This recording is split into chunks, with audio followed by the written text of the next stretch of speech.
You say no, but you were telling me that I need to gain more followers. If you want to, it's a life choice.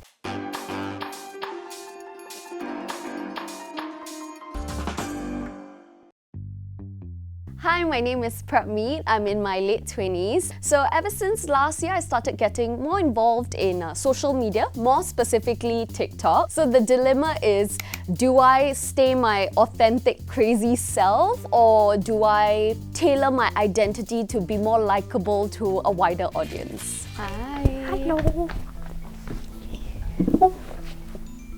Hello, I'm Anne. Hi, I'm Prabmeet. Yeah, what? Prabmeet. I know it's a bit hard. You can just call me Prab. Okay, alright, Prab. Nice to meet you. Nice to meet you. Oh my god. Great first meeting, eh? Oh my god. Wait, I've seen you on TikTok. Oh my god.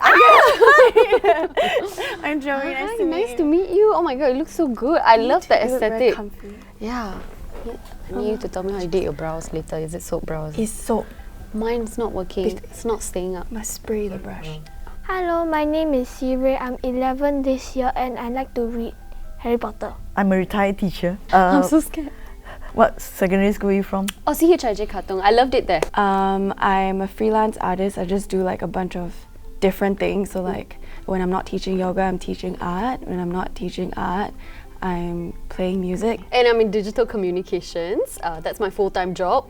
But as you know, I also make videos on TikTok. Yes! So that is the question for today. Should I continue posting videos that are about my crazy, normal, fun self? Even though there might be a possibility that might step on some people's toes? Or do I talk about what they prefer, which could be certain videos of mine that are a bit more popular than the rest? What do you think I should do? Wait, let me think. See, I have this struggle a lot as well. A big reason why I'm not on TikTok is because if I say what I want to say, I'm gonna get cancelled, girl. Maybe, okay. Firstly, do you think that you will want to do this full time? Like, do it like you'll be like a full time TikToker, or just maybe get on while having TikTok, you can still work another job? Full-timer. I think to be a full-time TikToker, right, you need to have like, I don't know, millions of followers or something. Then how many followers do you have? Aiyo.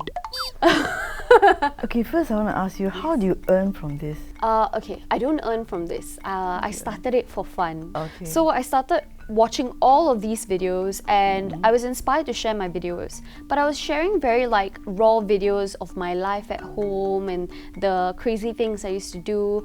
But then that didn't receive as much traction, and that was fine. I was just enjoying myself. But slowly people started following me, started watching more of my videos, and I noticed some videos got more likes than others. It's a satisfaction thing. And I mean, with TikTok, you see people posting like so many different videos a day, literally, and your follower is not going to see every single video because it's just so many out there, right? Yeah. Like billions a day are posted. So I feel like you could post some content that is what you like, things that you really want to talk about, and then you do the ones that kind of, you know, fulfill your audience needs per se, like if you study your audience and what works. Create more content which people want to see. Are you? So I shouldn't be myself lah. Sometimes like you can create 2 TikTok accounts, then one said myself, other one say the professional self. Then therefore in one part you can gain, let's say, 1 million followers, then you got money lah. If I post content that's more me, and if I share something that might be a bit more personal, I would open myself up to comments that might be a bit more harsh. And I think that people say things that can affect my feelings as well. I think the comments get to me after a certain point of time. Like the hate comments can get pretty bad. What do you get? I don't know if I can even say these Just things. say Or that. like, some people have sort of said like, you're not funny, or like, please, like, we're just looking at other parts of your body. People say that? Yeah, so you get sexualized, you get called out for how you look, or, you know, anything, your background, culture, ethnicity, or anything at all you get called out for. Then it will affect you adversely, right? Yeah.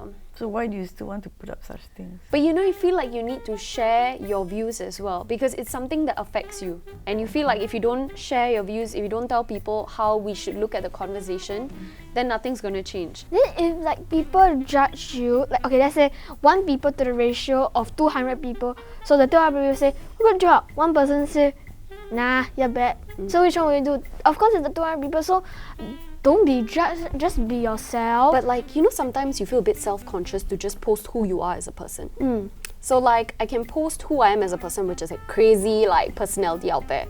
But I know that people might not like it as much. So like, where do you find that balance then?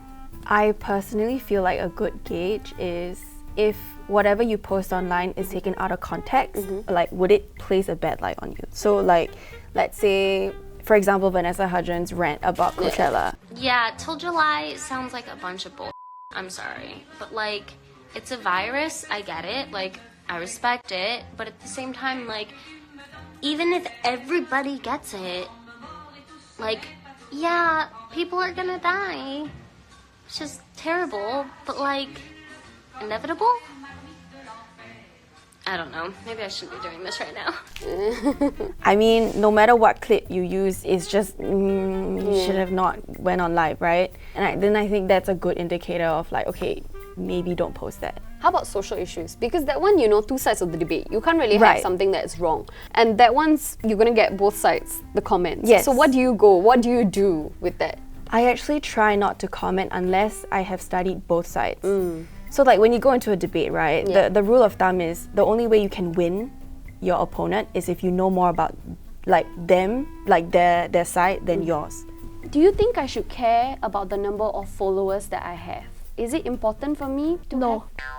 You say no, but you were telling me that I need to gain more followers. If you want to, it's a life choice. But I also feel like there's no need to please everybody. Like I don't think you want people who don't even agree with you for you to follow you also. I would rather play to an intimate crowd of 10 who really want to listen to my music than like thousands and then like half of them on their phones. Well, if you were to ask me, I feel that you should do something which is true to yourself. Ignore the comments. I know it can be difficult.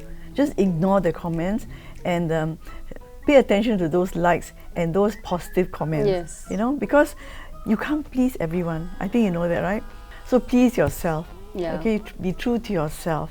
If you feel that you're sharing something worthwhile, then go ahead and do it. If you ask me, I think you should follow what your followers like, but you can post online asking your viewers what they would like to see or what improvement you can make into your posts. Okay, fair enough. If you ask me, I would say that you should 100% be yourself.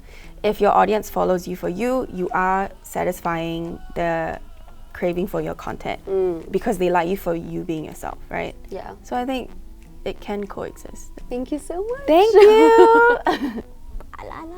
Okay, I go already. So after listening to all 3 of them, it's very interesting. So I got a lot of different perspectives. I think Sirei was telling me that I should cater to what people want to see and ask their opinions as well. Go online, ask them what they like to see more. So I thought that was fair. And Joey shared a lot as well. I love her. Basically described her experiences and told me that a fine balance between both is really good as well. But to not give myself away and stay true to my identity.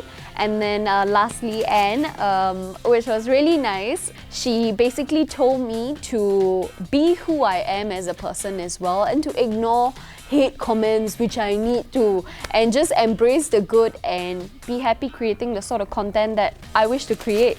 So yes, I am still gonna create the content that I want to make. Maybe some nights I might cry myself to sleep still with the hate comments, but I'm still gonna stay happy and just love what I do. Thanks for watching this episode of If You Ask Me. If you like what you watched, definitely subscribe to the channel. Bye bye.